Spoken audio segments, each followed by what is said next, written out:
I've been known to spit the flows and make it shaky, shaky thing. Poppin', lock and stop and let it hang. Watch us as we drop this hip hop, it's like it stings. We make the whole room drop and everybody sing. We want the funk. We gotta have that funk. We kick it old school. We think we're so cool. We take it back to the past. We gonna act a fool. Hello, and welcome to Sports Buzz, the Fanatical View. I am your host, Scott D. Lewis, here live in studio, Comcast Cable, Channel 23, Danbury, Connecticut, on this March 15th, middle of March, the Ides of March, actually, I'm told, in the studio, which I guess it is. So hopefully nothing tragic here happens during the show. No backstabbing going down here. I do not have my usual right-hand man with me, which is a little unfortunate, Mr. Bob Broad Jr. from Spotlight On fame. He could not make it in today, helping his father out. We hope his father's doing well. And it's a little disappointing because, of course, we want to get into it with Bob and the Whalers, but he did leave behind some footage, which we will get to in a little bit, of the Whalers' big-time overtime victory in the first round of their playoff series. We will get to that. Also helping out with the show, instead of Bob here, we got Scott the Riddle Man. And, of course, the Riddle Man does his show here right on Comcast on Mondays at 6 o'clock. And he's out and about performing in restaurants and various places around the area, so you can catch him. And I know he's up on Facebook. You can search him out there. And I think we got Barb Keidel helping out today from These Days. Her show's on tonight at 7:30 and re-airs Friday at 11:30. And of course, Mr. Mike Toohey directing the show. Expose Cinema, his show is Friday nights at 10 and Tuesdays at 1. Before we get to that hockey action, I do want to start with the topic of the day, which of course is NCAA basketball.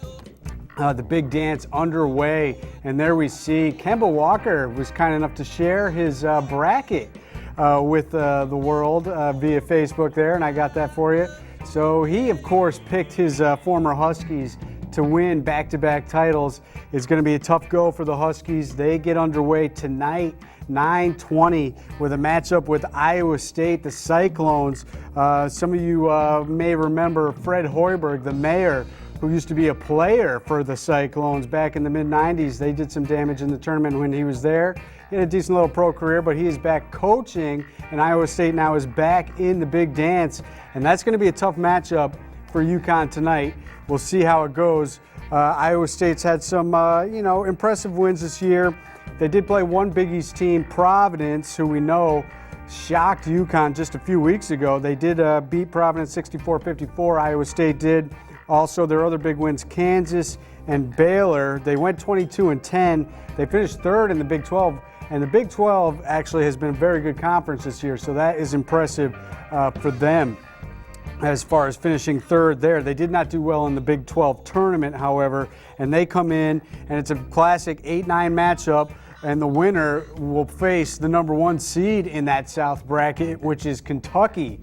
So if UConn can get through, it's going to be a matchup with probably Kentucky, assuming they get by Western Kentucky in that first round for them.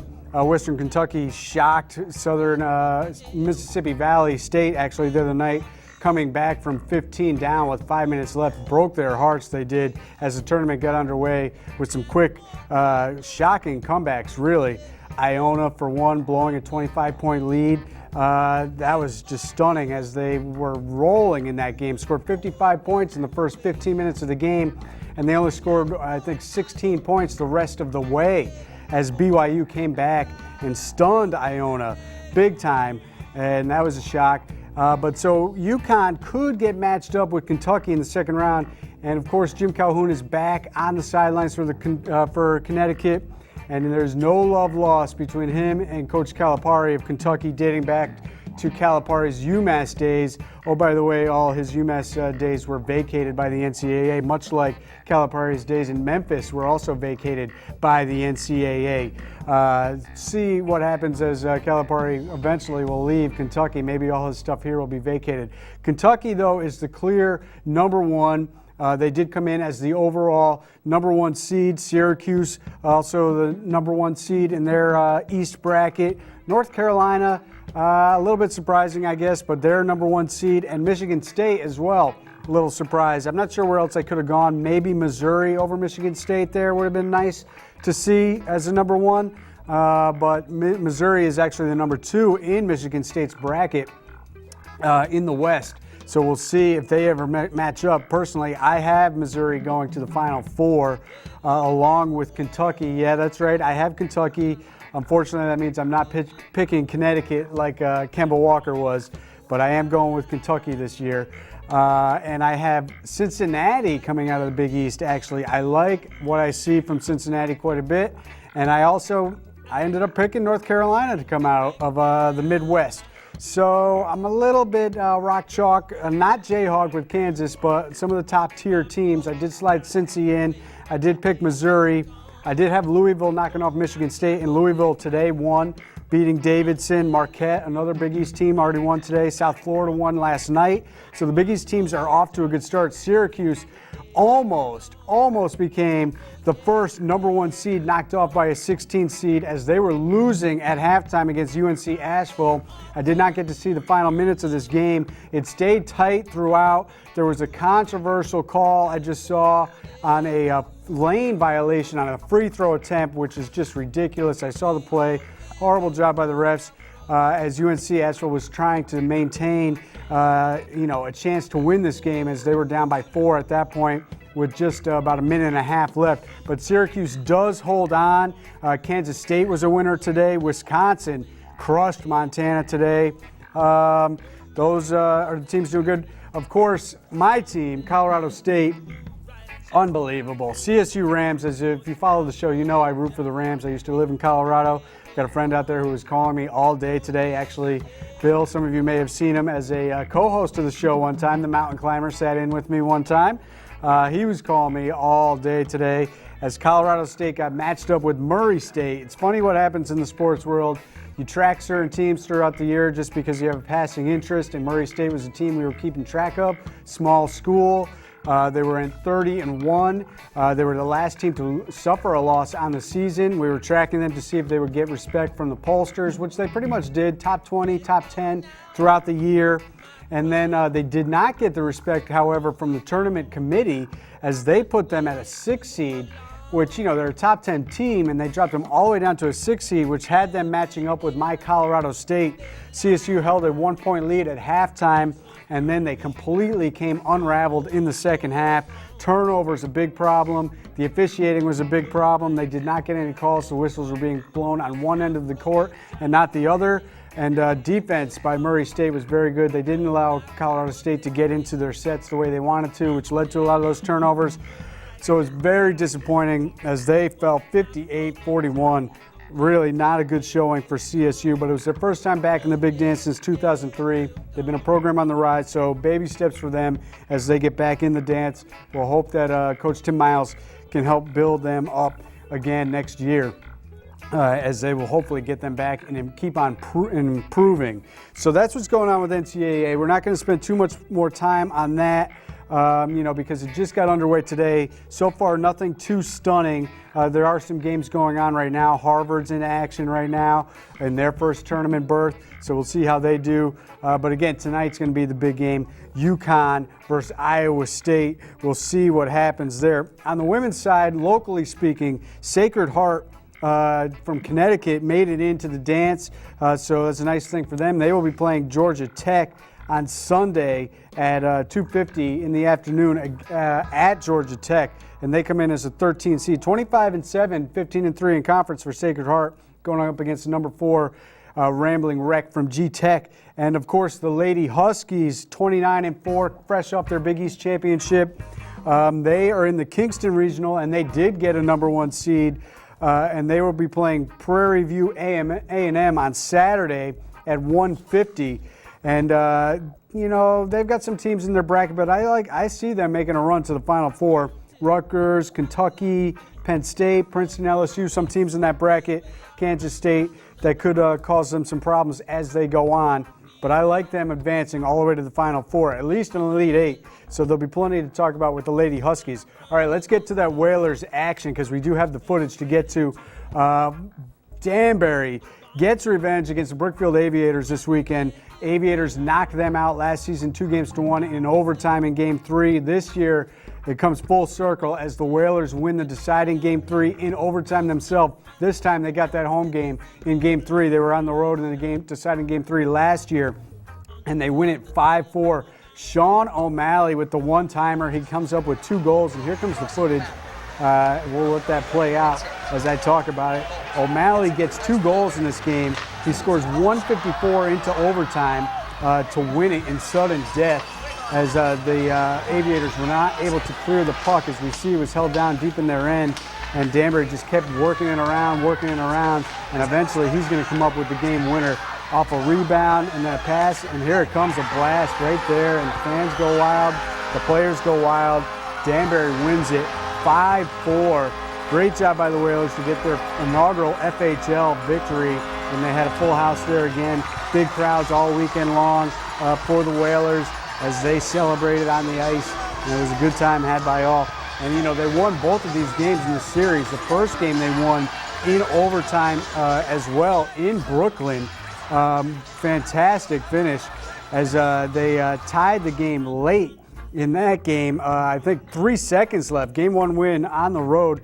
Alex Goupel forced OT with the goal with 3 seconds left in regulation, and then they win it in overtime. Andrew Willock won it, and they outshot the Aviators in that game 16-3 in the third period, 51-33 overall. Those are the shot totals from the deciding Game 3. So they stepped it up because they were down 4-2 going into that third period, but they rallied and they came up with it. And of course, goalie Peter Vetri, who's been sensational all year, 29 saves in the game. He had 114 saves in the overall series, all 3 games. So great job by him. And they advance to the second round where they will face the Thousand Island Privateers. Game 1 is Friday in Danbury, but they are not the upper seed in this. So they are the 3 seed going against the 2 seed. So Thousand Island has the home ice advantage. So Game 2 and then 3, if necessary, will be played in Bonnie Castle, Alexandria Bay, New York. If you're wondering where the Thousand Island Privateers hail from, that's where it is. They play in the Bonnie Castle, Alexandria Bay. So Game 1 is Friday night. So if you're looking for something to do this Friday night, get away from the college hoops maybe for a little bit, running down to the Danbury Ice Arena because it is their only home game of this series. Of course, if they win, they will make it to the final, and that'll be 3 out of 5. So they will have, I believe, 3 games, 2 games at home, I guess it would be, in that series. We'll keep track of that as it goes, and hopefully Bob will be back next week, and he'll be able to talk about it. I know he was fired up, and I know all the Danbury fans were fired up. So congrats to them, and Sean O'Malley again with the blast, 154 into OT, second of the game. He had tied the game at the 8-minute mark of the third period at 4-4 to force that overtime to begin with. So great job, Whalers. We will keep track of them. Last week we talked quite a bit about high school. I'm going to get into some of that real quick before we get to big news in the NBA, NFL, and NHL. We will get to that. But I do want to cover some of the state championship stuff that's been going on. Ridgefield hockey team, we mentioned last week, 19-2. How about this? In the CIAC Division I quarterfinal, they lose to West Haven 4-1. They outshot West Haven 40-10. Unbelievable. They finished 21-3 on the season after their playoff wins are added into their overall record. So difficult way to end your season for Ridgefield as they kept peppering West Haven's goalie with shots, but they couldn't get anything by. They actually scored their lone goal late in the game, and they only gave up 10 shots. So stunning loss. Ridgefield boys basketball got routed by St. Joe's in the Class LL quarter. They finished 18-7, so they were not able to advance. Brookfield boys basketball, sticking with basketball, in the Class M quarters, a classic matchup with Watertown. They lose in double overtime, 69-62. They tied this game with 2 seconds left to force overtime on a layup, and they forced a second overtime, but they were not able to come up with the thrilling win. Both coaches just praised the effort of all the players in this game. And considering Brookfield really only goes about 6 deep, usually the coach there only plays about 6 guys Impressive performance. It's the deepest they've been in the state tournament in quite some time. They advanced to the quarters, as I mentioned. So tough loss, but a great season for Brookfield. Nice to see them do well, but a double overtime loss. Tough one to lose. Immaculate, sticking with basketball, they are on to the final, and they will be playing at Mohegan Sun on Saturday against Capital Prep, who knocked off Colby, the other SWC team, who I thought might force some problems for Immaculate in the final, but they don't get there. Capital Prep will be there in the Class S final. Immaculate, unbelievable. Check out these point totals that they won by. They won by 50 points, 38 points, and 25 points to get to the final. So they right now are looking like a juggernaut.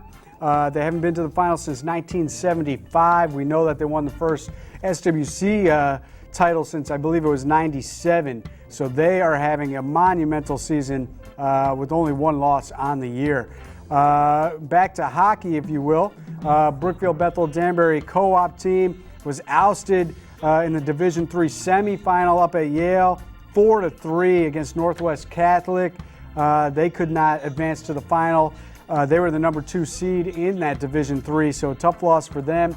They, of course, were the SWC champions. More Brookfield stuff. We talked about how Brookfield swimming diving team knocked off Pomperaug from the SWC championship run last year, winning their first title. Well, they went ahead and won the Class M swimming champs right there in a blowout. Unbelievable. 677 points to 487. New Canaan, which was the defending champion, they knocked them off by a clear 200 points, just about. Unbelievable. It's their second Class M title, third class. They won 3 S titles before moving up to Class M.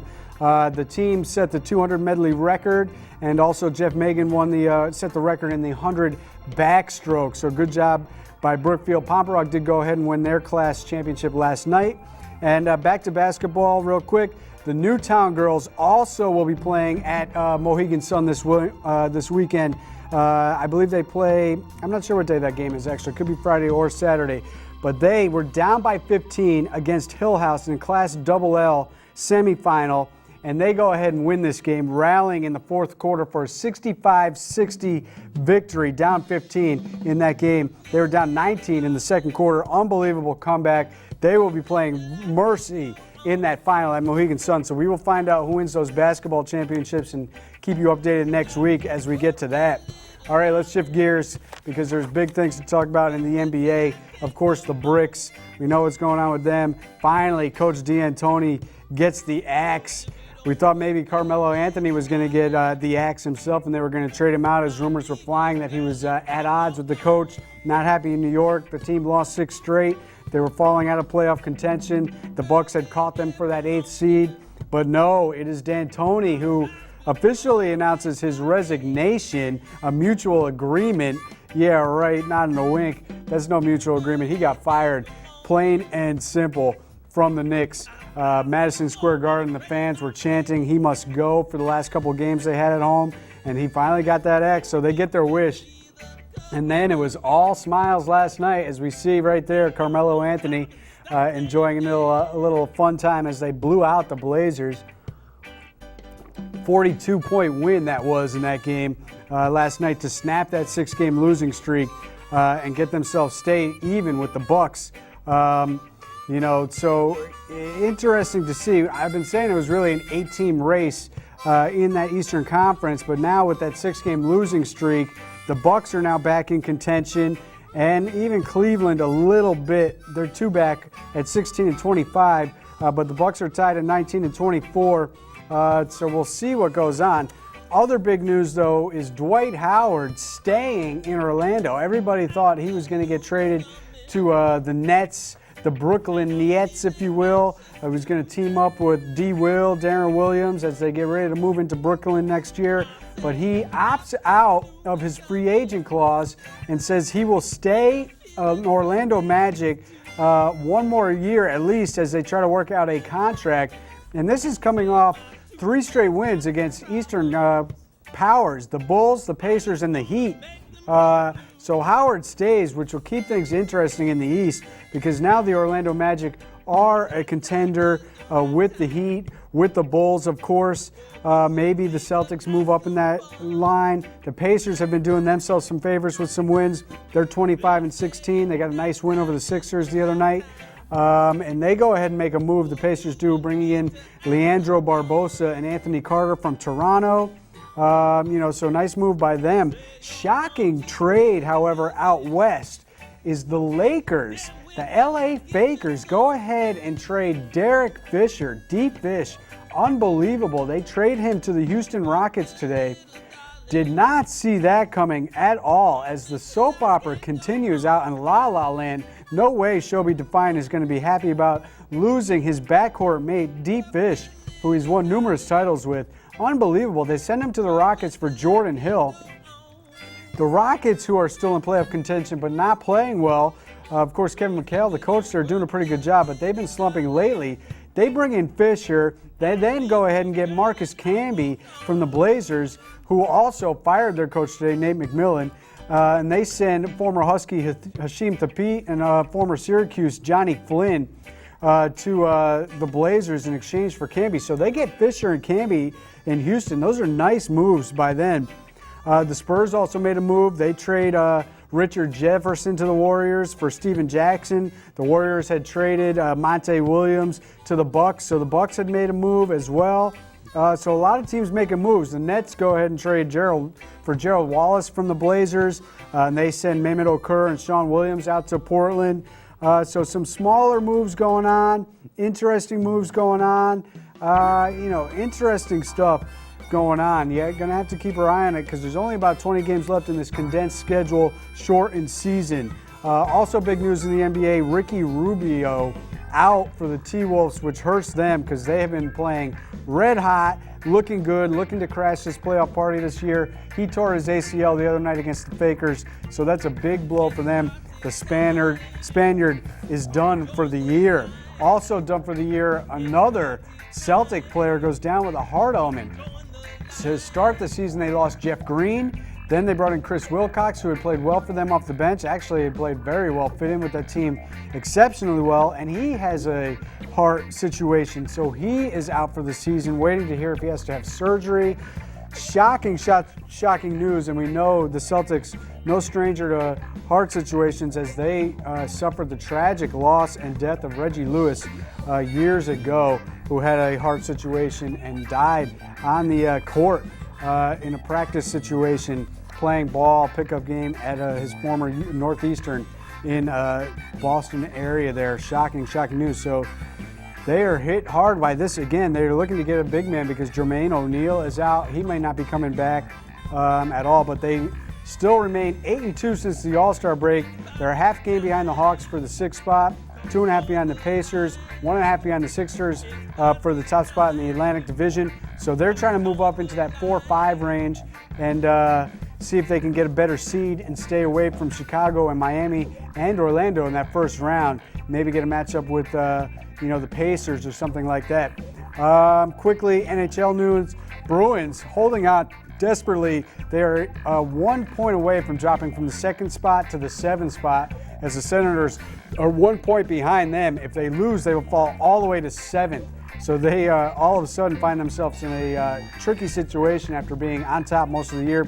Rangers, of course, are still out in front. They got a big win with a big game tonight with the Penguins as Sidney Crosby, Sid the Kid, returns. Penguins coming on strong, winning 9 straight. The Capitals holding on to that 8th spot right now. The Sabres are 3 out. The Jets 4 out. Capitals had a couple of nice wins recently. We'll see if they hold on. Out west, St. Louis is the top team in all the land. 98 points, clear ahead of the Rangers now, as they are just finishing the season strong. The Avalanche with a big win. They hold on to that 8th spot right now, so they are in the playoffs. 2 up on the Sharks, Calgary, and LA Kings. NFL news and notes. Peyton Manning has not found a team yet. Titans is his latest who he's been meeting with. He had some big meetings with the Broncos. Cardinals are in the mix a little bit, and of course the Dolphins remain right there in the mix. The Jets say they passed on Peyton Manning. Thank you very much. Peyton Manning passed on you. And then they go ahead and extend Dirty Sanchez 3-year contract extension. Other stuff going on in the NFL. The Bills with the big signing today. Defensive end Mario Williams out of Houston. The Chiefs come up with a nice move, bringing in running back Peyton Hillis. If he can get back on track, that's a nice move. The Bears go ahead and trade for wide receiver Brandon Marshall. The Bucs get wide receiver Vincent Jackson from San Diego. Redskins get wide receiver Pierre Garçon and defensive back, cornerback Brandon Merriweather. Plus, they go ahead and trade for the number 2 pick with the St. Louis Rams, so they will be getting RG3, Robert Griffith III. That'll be their new QB of the future. The Niners, hello, welcome back, Randy Moss. After he took a year off last year, he ends his semi-retirement and returns, and San Francisco signs him up. And the Falcons picked up a nice linebacker from Seattle, Lofa Tatupu. So far, those are the biggest moves in the NFL as the free agent signing frenzy just underway. You know, it hasn't happened as fast and furious as maybe I thought, but you know, there are some big names that have come down the pike. So we don't have much time left. Maybe we'll get back to some college basketball real quick. The other big thing for anybody who picked Syracuse to go all the way, they did win that game today, but they're doing it now without Fab Melo as the controversy swirls around Syracuse all season long as he has been announced ineligible after he played in the Big East tournament. He was out earlier in the year, academic perhaps. They're not really saying what this reason is why he's suspended now. Of course, we know that they had all the drug tests that they revealed over the last 10 years that the NCAA did not know about.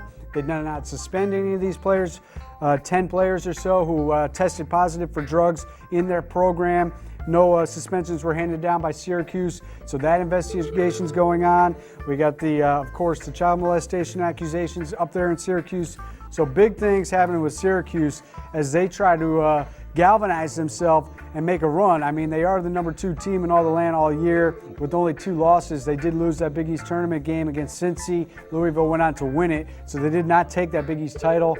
We'll have to wait and see if the Big East kicks them out of the league this year, a year ahead. They're not supposed to leave for another year, but that's also a big thing in college basketball. But by this time next week, we'll know what's going on. We'll have Sweet 16 in action underway. We'll know if UConn pulled a major coup by knocking off Calipari and those freshman-laden Kentucky Wildcats, the number 1 team. We'll know if they got by Iowa State tonight.